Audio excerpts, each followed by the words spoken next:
One more interruption, and I'll... Look what dragged itself in my war camp. Fresh meat. It appears our newest chieftains have brought you before me. Torendos, elder legend keeper of our late war chief, in the hopes of producing blooded legend keepers amongst the ranks of the Banished. But what do you know about legends?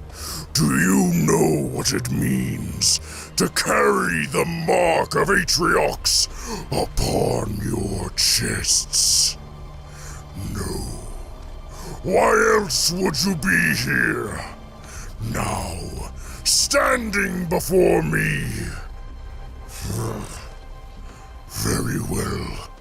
Someone must spread the greatness of Atriox, even if it must be unimpressive cubs like you. But to know the Banished, you must look into its history. To go back to what began as a small act of defiance into a revolution that not even the Covenant could contain. Well, what are you waiting for? Let us begin.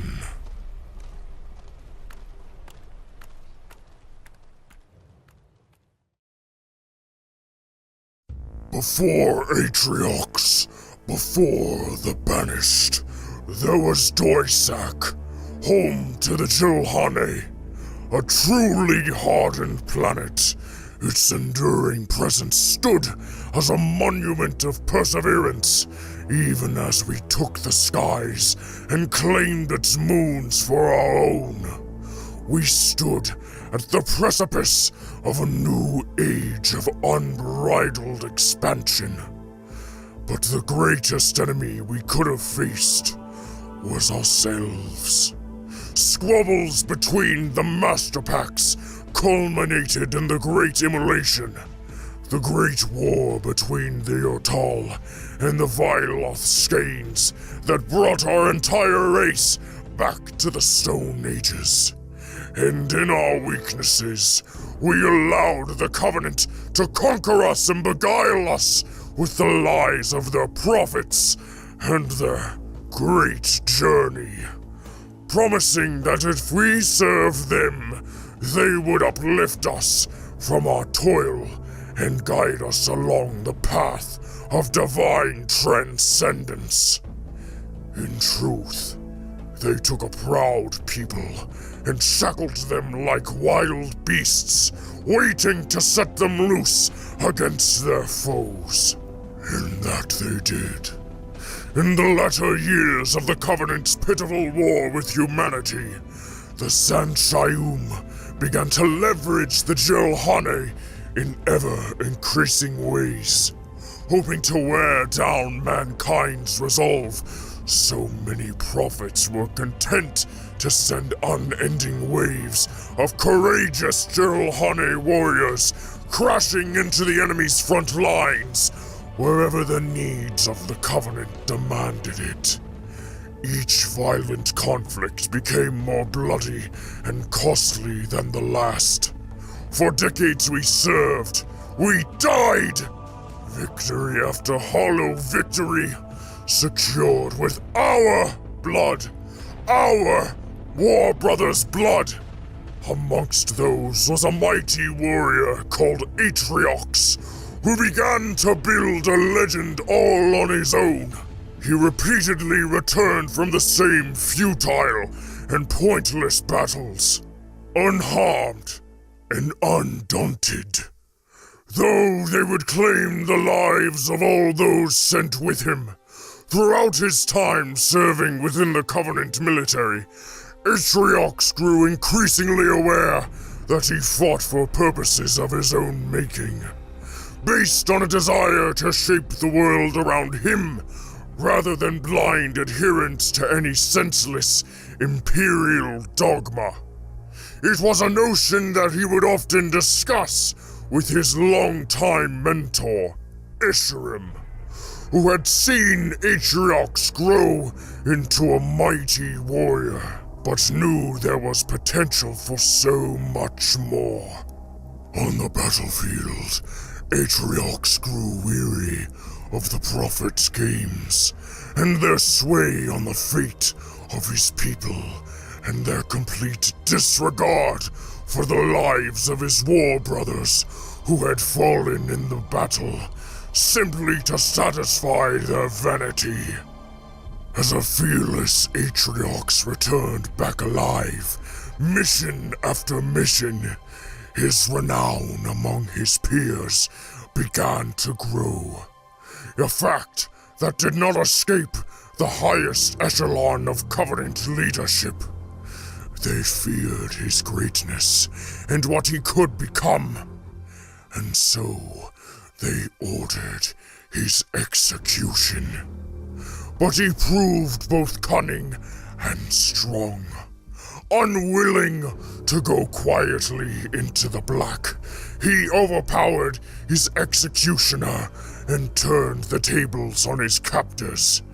This brazen act of defiance inspired those around him, and they took up arms against their oppressors, slaughtering them one by one.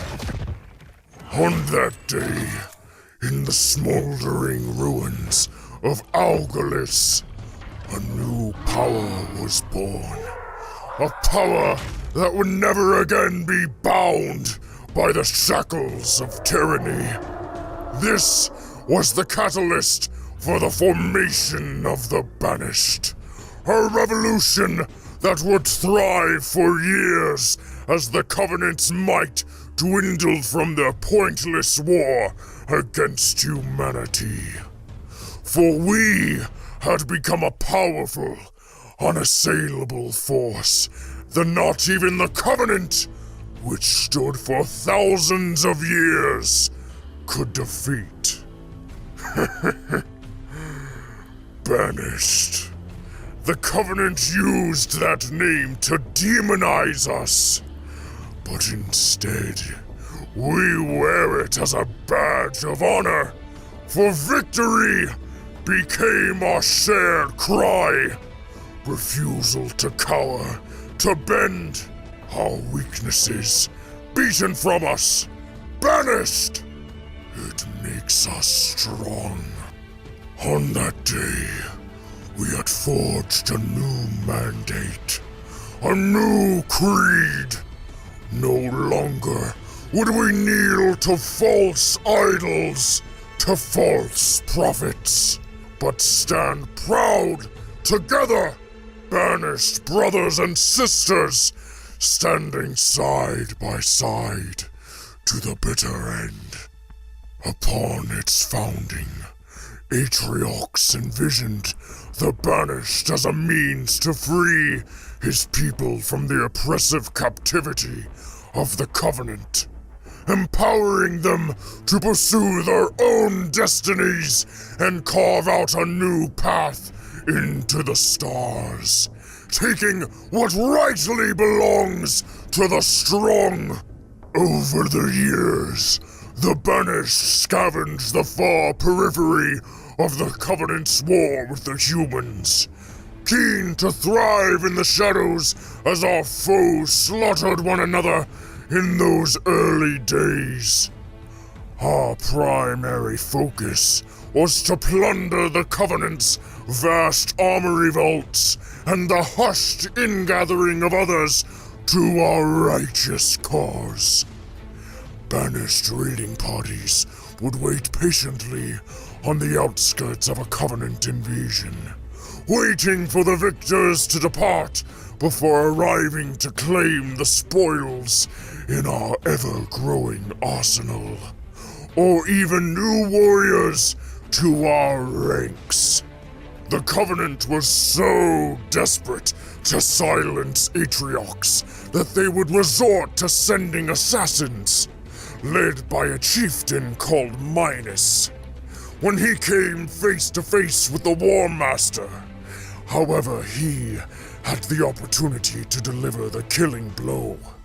But Atriox whispered to him that we all must die for something. It is a cost that no one can escape. So someone might as well die something that they truly believe in. Something that they are willing to give their life for. At that moment, Minos saw that he could no longer endure the lies and hypocrisy of the prophets and their high council. He resolved to die on his own terms, and so Minos enlisted with the very faction he was sent to destroy. Despite the Covenant's many futile efforts to destroy Atriox and his Banished, little could be done to halt our unfettered expansion in the Empire's shadow. For real power, you see, does not need to be flaunted about as the prophets once did on their precious holy city. It emerges when the time is right. And that time came in 2552, when the lies of the prophets became too heavy to bear, and the Great Schism shattered the Covenant into many little pieces.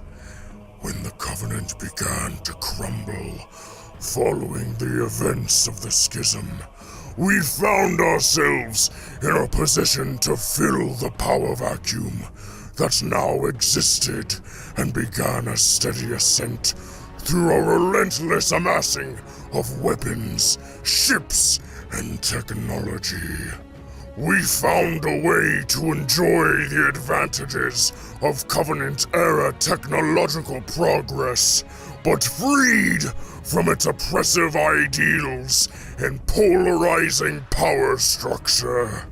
Atriox envisioned a force united by common goals and shared autonomy, in contrast to the Covenant's untouchable leadership and obfuscated priorities. In the beginning, our ranks consisted entirely of hardened Jiralhanae warriors, bent on freeing our people from the iron grip of the Covenant. But over time, other races from the Empire rallied to our banner. From Sangheli mercenaries to the ever-numerous Angoi conscripts. In the years following the Great War, the Banished began to grow ever rapidly, even to the ends of incorporating small pockets of disenfranchised humans within our ranks. This was a calculated approach that stemmed from Atriox's legend as a brilliant military strategist. The War Master recognized that humanity provided a unique tactical advantage that the Covenant had vehemently eschewed. His open hand to those courageous enough to serve his purpose sent a powerful message to all who witnessed it, and it allowed the Banished to grow rapidly while remaining relevantly undetected by the UNSC and what was left of the Covenant, both still mired in their pathetic conflicts. Such was Atriox's ability to inspire that his message resonated even with the most unlikely of allies, like members of the Silent Shadow, or the brilliant Sangheli shipmaster Letvolir, who forsook the Covenant banner by pledging his crew and his ship, the assault carrier, enduring conviction to the War Master's service. witnessing the upheaval and unrest of his people firsthand. Valir saw the Banished as the means to a greater end for those under his command, and no option was off limits when considering their survival and advancement. He even welcomed the Keepers of the One Freedom, a band of zealous fools, into the fold. He figured their fanatical love of the Forerunners could serve his purpose one day, and that they did. But I'm getting ahead of myself. Over time, Atriox's renown and influence spread across Doisak's surface, rallying many clans under our flag. It was his old mentor, Escharum, who planted this strong, banished presence on the Jiralhanae homeworld itself. The war chief hoped that it would raise all Jiralhanae progress in political and military arenas, so we would no longer be thralls, but conquerors. This formative strategy demonstrated incredibly shrewd foresight. For when the collapse of the Covenant threw the galactic power structure into turmoil, the fallout of the Great Schism was costly to the political landscape of other worlds as well, such as Helios, for we were unequivocally poised to take advantage of the devastating events of the Civil War, setting into motion our rise to power. Yet some foolishly cling on to the old ways, where the Jiralhanae warred with one another for supremacy. The ways that made us vulnerable to the Sand Chayum. One such fool was an elder chieftain by the name of Jovis. The Cur sought to challenge Atriox's might with his own. And on the other frontier world of Karava, he put his clan to the test, when his strength proved to be wanting. Atriox extended his hand of friendship, wanting to forge an alliance with Jovis. But the fool slapped it away, and his stubbornness cost him his life. On that day, the War Master showed Jovis's pack that the old ways made us weak and complacent. Our strength was to be used not in the name of any false religion, but for ourselves, for each other. Eventually, the Banished had laid a strong enough foundation for the War Master to pursue more radical plans, such as establishing a presence on the Forerunner Ark. Atriox believed that by securing the installation, he could forever solidify the Banished's place in the galactic power structure. For the great foundry of Halo held nearly limitless possibilities. The accounts of the War Master and members of the Exodus Guard told us much about what had transpired on their journey. The Banished's first expeditionary group arrived at the Ark aboard the Enduring Conviction after months of traveling through slipspace, slaughtering the human weaklings who were studying it in the process of establishing a new home for ourselves. No longer was it to be called the Ark, but Oth-Lakatu, the new seat of power for Banished supremacy. Only a few months later did a long-lost ship follow suit. A human warship that had been lost 3 decades earlier. It was called the Spirit of Fire. Its presence sent the Banished into a sprawling, protracted conflict with the incited UNSC forces. A conflict that lasted for months and resulted in the destruction of enduring conviction. With the loss of our flagship, both sides were now stranded on the Ark, locked into a bitter war of attrition. The fighting continued even as the Banished's long shield forces, led by the warlord Pavium and his brazen sibling, Voridus, penetrated the debris of High Charity, the shattered and flood-infested remains of the Covenant's once great capital. In their effort to raid the city's festering halls for treasure, they unwittingly released the parasite, forcing the Banished into a vast containment operation from which they narrowly emerged victorious. As the War Master recounted during the incursion into High Charity, data was recovered from its stores that gave light to a way off the Ark. A portal system that could be activated, allowing a passage back into the wider galaxy.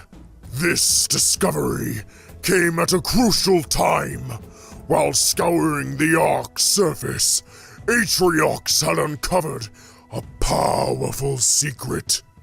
An enigmatic being that was banished by the Forerunners long ago, and was imprisoned within the depths of a Halo ring, one in which was known as Zeta Halo. The War Master surmised that if he could broker an alliance with this entity, one the Forerunners came to fear and could not suffer, who then could stand in our way with a means of returning to the wider galaxy. All he was missing was a power source to activate the portal. Fortune had it that one was within reach. Shards of the slipspace crystals that were stored aboard the Prophet of Truth's old ship, the Dreadnought. Atriox dispatched a strike team to secure the shards for his return. Little did they know that the last vestige of the Covenant had gone to roost within the bowels of the Forerunner ship for years. A fierce battle ensued with the deaths of many brave warriors. But in the end, we acquired our prize. Yet this victory unleashed the wrath of the Covenant loyalists who desired their precious, holy light back. They emerged from the Dreadnought and waged war upon us and the humans. Under the command of Truth's old assassin, a prelate by the name of Das Basvard. But even they were just a distraction. The War Master now had the means to rejoin his banished brothers and sisters in the galaxy. All that was missing was a receiving portal. With his plans in place, Atriox contacted his old Dascalo and war chief, Escharum, who was left in command of the bulk of the banished forces within the galaxy. Atriox charged the war chief in finding the receiving portal, which was said to have been housed within a mountain on Reach, the site of the Covenant's greatest triumph, so that he could enact his new mission. To that end, Escharum directed 3 clans to search for the portal under the mountain. The very portal the Ark's data had revealed. The Legion of the Corpse Moon, the Ravaged Tusks, and the Keepers of the One Freedom established a foothold on the scorched planet in their search for the portal. But alas, Deucalion and Ballas, the leaders of the Corpse Moon and Ravaged Tusk, fought one another for control over the scraps of the Glass Pickers, human colonists, so desperate to revive their dead world. Despite a fierce resistance from the humans, the Banished successfully unearthed and activated the portal, opening the passage for Atriox and his chosen retinue, the Exodus Guard, to at last return to the galaxy. Out of the 3 clans Escharum dispatched, only the Keepers had performed their duties well, and had proven their worth. Atriox was wise to capitalize on their ridiculous faith, but it was turned against us when their foolish Dokab, Castor, abandoned his war brother and leader to pursue their great journey to the Ark. Very well. If that is what the fools wanted, they will find nothing but death and thousands of banished warriors awaiting them on the Ark, now under Letvolir's command. Yet in all this time, during Atriox's war on the Ark, the Apparition, a rogue human AI known as Cortana, demanded fealty and submission across the stars, using the might of her accursed guardians to enforce her rule. Her tyranny was no different from that of the prophets. Never again would we kneel to those of their ilk, and so the Banished rallied the Jiralhanae clans across the surface of Doisak and its 3 moons, and we fought against her forces valiantly and defiantly. But her patience was coming to an end. As Atriox readied our forces to journey to the Halo Ring, the Operation offered the War Master one final ultimatum. Yield and bow before her, or suffer the consequences. But Atriox was no thrall to be ordered about, to be beaten into submission. He declared that he stood for none but the Banished. Always, forever! Then she activated her damn guardians as they gathered in orbit around Doisak, and unleashed a coordinated and catastrophic attack that destabilized the core of our home, tearing the entire planet asunder and killing all on its surface. But instead of demoralizing us, it only galvanized us. This atrocity only served to strengthen Atriox's resolve, focusing his mind like a razor on his purpose. What began as a mission to Zeta Halo to unearth Forerunner secrets had now become an unbridled act of revenge. When we arrived at Zeta Halo, the throne upon which Cortana had chosen for herself, we were not only confronted by the Apparition's forces, but also the Infinity, the UNSC flagship, and a small escort fleet. During their own mission to destroy Cortana, our fleet moved quickly, one by one. We bore down upon the human craft as its crew helplessly watched. Within 4 minutes, 4 of our dreadnoughts neutralized their supercarrier with unrelenting might. Even the Infinity, mankind's finest achievement, the ship that sundered dozens of Covenant ships, the ship that came face to face with a powerful Forerunner flagship, could not withstand our power and will.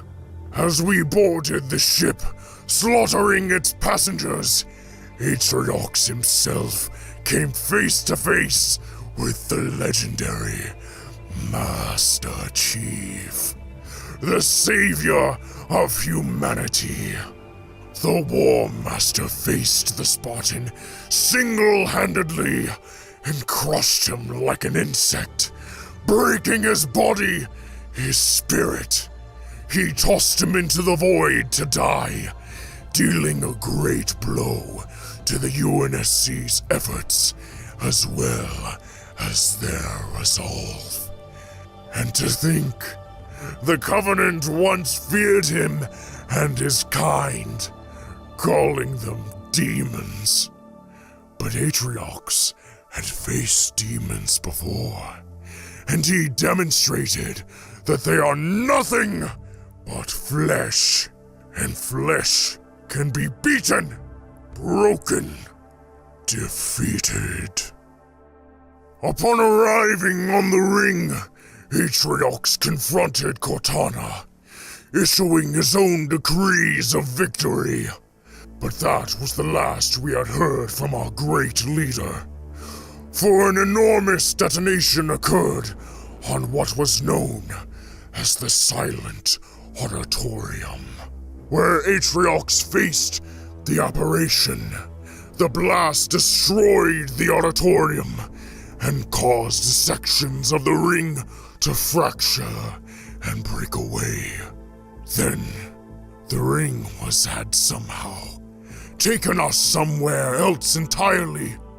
But where we are now, I cannot say. Many believe Atriox to be dead. Once it became clear he was nowhere to be found, Escharum assumed command in his stead and furthered his former pupil's purpose. In the months that followed, our forces expanded its presence on the ring, now christened as Orth Koron, quelling whatever human resistance was left, and continued in the search for the mysterious ally Atriox sought. And our efforts were met with success, freeing the creature, the Harbinger, that was once imprisoned by the Forerunners. But our time of victory was short-lived, for the Master Chief had returned from the dead once more. He halted our progress, laying waste to bases, slaying our most seasoned Bloodstars, and even claiming the life of Escharum and the Harbinger. But the demon's efforts will be in vain, for our iron will cannot be denied, and do not count on Atriox's demise. We believed him dead before, but were proven very, very wrong.